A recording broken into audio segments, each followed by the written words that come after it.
segunda declaração é essa, é que o Filho de Deus, ele participou desse mesmo sangue e carne pela sua encarnação, como diz o verso 14. Cristo destas coisas também igualmente participou. Ele se tornou humano como nós, embora sem pecado, através da encarnação, foi gerado no ventre da Virgem Maria e adquiriu sobre si, ou trouxe sobre si, uma natureza humana, perfeitamente humana, de forma que o mesmo sangue que corre em nós é o mesmo sangue que corre na pessoa de Jesus Cristo. Embora ele não tenha pecado, Cristo se tornou homem como nós, ele partilha da nossa humanidade, ele se tornou membro da nossa raça. Terceira declaração, ele fez isso para que pudesse morrer. Note aí o para quê, indicando o propósito, no final do verso 14. Ele participou dessas coisas, da carne e do sangue, da nossa humanidade, para que, por sua morte, etc., etc. Era necessário a morte de um ser humano que também fosse divino para poder vencer a morte e destruir o diabo. Humano para que ele pudesse ser representante da raça humana e divino para que a sua morte tivesse efeitos além da sua pessoa e pudesse ser atribuída, pudesse ser considerada como a morte daqueles que ele representou. Porém, como Deus, Jesus Cristo não podia morrer. Como um da raça humana, ele poderia morrer no lugar daqueles que ele representa, que Deus elegeu e predestinou para serem salvos. Por isso está dito aqui que ele participou do mesmo sangue e da mesma carne. Essa passagem aqui é uma das passagens mais claras do Novo Testamento a respeito da plena humanidade do Senhor Jesus. Mas vamos para a quarta declaração. O texto nos diz que ele morreu para destruir aquele que tinha o poder da morte, o diabo. Está aí no final do verso 14. Nós já falamos o que é que significa o poder da morte que está nas mãos do diabo. Quando o texto diz aqui que Cristo, através da sua morte, destruiu aquele que tem o poder da morte, nós devemos entender destruir não como fazer com que não exista mais, porque a Bíblia é muito clara, o diabo está vivo e ativo no planeta Terra. Ele nos rodeia como um leão que ruge procurando alguém para destruir.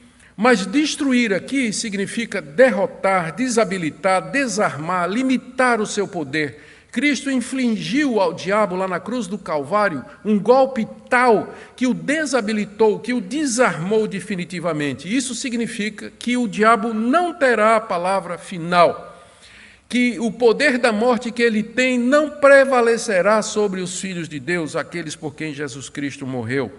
E que isso foi obtido lá na cruz do Calvário, quando Cristo morreu e em seguida ressuscita ao terceiro dia. Marcos se refere a esse evento no capítulo 3, verso 27, na parábola do homem valente, dizendo que Cristo amarrou o homem valente. E o Senhor Jesus, no Evangelho de João, capítulo 12, verso 31, ele diz que agora chegou a hora em que o príncipe desse mundo será expulso, se referindo à sua morte na cruz. Em Colossenses 2,15, o apóstolo Paulo diz que Cristo desarmou os principados e potestades na cruz. Em Apocalipse, capítulo 20, de 1 a 3, está dito que o Messias prendeu o dragão e o amarrou e pôs selo sobre ele. Todas essas expressões, conquanto diferentes, apontam para o mesmo evento e para o mesmo efeito, que lá na cruz do Calvário, Cristo destruiu o poder do diabo, ele amarrou o homem valente, ele expulsou o príncipe desse mundo, ele desarmou os principados e potestades, ele prendeu a antiga serpente, o dragão, também conhecido como Satanás. Entretanto, a vitória final se dará somente quando Jesus Cristo vier. Como está escrito em Mateus 25, 41, no dia que o Messias vier, ele vai fazer a separação final na humanidade e dirá àqueles que estão à sua esquerda: apartai-vos de mim, malditos, para o fogo eterno preparado para o diabo e seus anjos. Somente na vinda de Cristo o diabo será finalmente lançado no lago de fogo e enxofre, no fogo eterno, no sofrimento eterno, onde ele ficará para todo sempre, juntamente com os homens que seguiram as suas obras. É a mesma visão de Apocalipse 20:10, onde diz que o diabo foi lançado no lago de fogo e enxofre.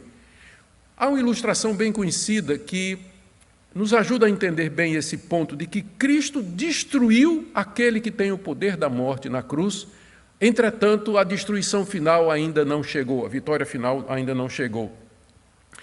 No dia 6 de junho de 1944, as forças aliadas em guerra contra a Alemanha na Segunda Guerra Mundial desembarcaram na Normandia.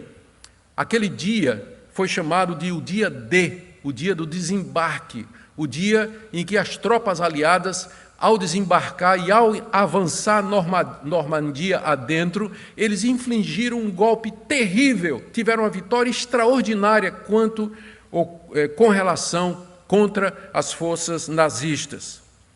Entretanto, foi somente 11 meses depois que a Alemanha finalmente se rendeu no dia 8 de maio de 1945, e aquele dia da vitória foi chamado de dia V. Passaram-se 11 meses entre o dia D, a vitória definitiva, e o dia V, que foi o dia da vitória final, quando oficialmente a Alemanha se rendeu. Nós estamos vivendo esse período entre o dia D e o dia V. Dia D, na cruz do Calvário, Cristo destruiu aquele que tem o poder da morte, a saber, o diabo. Cristo destruiu a própria morte ali, quando ele ressuscita ao terceiro dia. Entretanto, a vitória final ainda aguarda, está no futuro, quando o Senhor Jesus Cristo voltar em glória, e o diabo e a morte e o mundo e o pecado serão finalmente conquistados, destruídos e lançados todos no lago do fogo e enxofre. Agora vamos para a minha quinta e última declaração aqui dentro desse segundo ponto. Que Cristo morreu para livrar os que viviam escravos pelo pavor da morte. Como nós já vimos, o pavor da morte aterroriza e escraviza a humanidade de todas as épocas, de todas as nações. A realidade dura e cruel é que todos morrem, independente de raça, sexo, idade, cor. E depois da morte há a possibilidade de uma eternidade de sofrimentos. Porém, um de nós morreu e ressuscitou para nunca mais morrer, vencendo assim definitivamente a morte. Houve outros, antes de Cristo, que subiram ao céu, como Enoque e Elias, só que eles não provaram a morte. E houve outros antes de Cristo que ressuscitaram também, como Lázaro, mas eles morreram de novo. Somente Jesus Cristo experimentou a morte, ressuscitou e vive para todo o sempre. Ele está vivo agora, nesse exato momento em que eu estou dizendo estas palavras. Ele está vivo, assentado à direita de Deus Pai no trono do universo, de onde ele aguarda o momento em que virá assumir o reino aqui nesse mundo e aplicar a vitória definitiva e final contra o diabo, os seus anjos, os ímpios, aqueles que se levantaram contra Deus, contra o pecado, vitória contra o pecado e quanto ao mundo. O Senhor Jesus foi na nossa frente. Ele enfrentou e venceu a morte. E agora nós podemos ter certeza de que depois da morte não nos espera sofrimento e destruição, mas sim uma eternidade na presença de Deus. Foi nesse sentido que Paulo escreveu em Romanos capítulo 8, verso 15, vocês não receberam espírito de escravidão para viverem outra vez atemorizados, que é a situação que descreve a raça humana, esse espírito de escravidão que os escraviza, que prende ao terror do pavor da morte, afetando as pessoas, porque nós sabemos que iremos morrer, mas para nós isso não é o fim. Sabemos que castigo algum nos aguarda quando nós abrirmos os olhos depois da perda da consciência da morte. Nós sabemos que haveremos de ressuscitar para nunca mais morrer e com o Senhor Jesus viver com Ele e todo o seu povo para sempre no novo céu e na nova terra.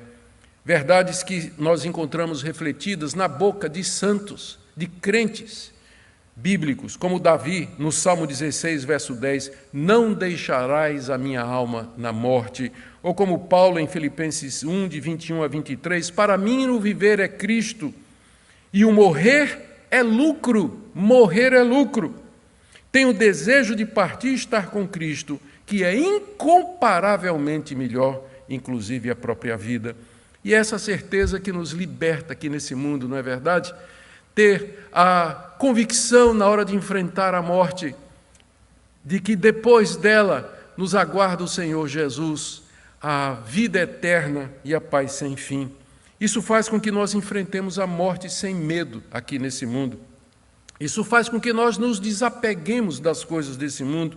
Isso faz com que nós não tenhamos receio de sofrer e ser castigado depois da morte. Isso faz com que nós possamos morrer em segurança e tranquilos e não nos desesperarmos quando nossos irmãos em Cristo morrem. Eu quero ler para vocês aqui as últimas palavras de alguns cristãos famosos na hora da morte. John Wesley, no leito da morte, repetiu várias vezes antes de fechar os olhos para sempre: o melhor de tudo é que Deus está conosco. O melhor de tudo é que Deus está conosco. Ele repetiu várias vezes isso e depois morreu. Martinho Lutero, no leito de morte, levantou os olhos aos céus e disse: Pai, nas tuas mãos entrego o meu espírito, repetindo as palavras de Jesus na cruz. Ou David Brainerd, aquele jovem missionário, morreu antes dos 30 anos de tuberculose, que evangelizou as tribos no oeste americano. Na hora da morte, ele disse à sua noiva Jerusa, filha do grande Jonathan Edwards: estou passando para a eternidade, como é doce pensar na eternidade. Ou as palavras finais de Charles Spurgeon, maior pregador do século passado, considerado príncipe dos pregadores, que morreu também, de certa maneira, cedo. No seu leito de morte, ele abriu os olhos, apontou para o céu e disse: estou ouvindo eles chegarem. Vocês podem ouvir? Hoje é o dia da minha coroação. Posso ver as carruagens. Estou pronto para embarcar. E eu poderia fazer outras e outras citações do que os crentes disseram na sua última hora, no seu último momento aqui nesse mundo.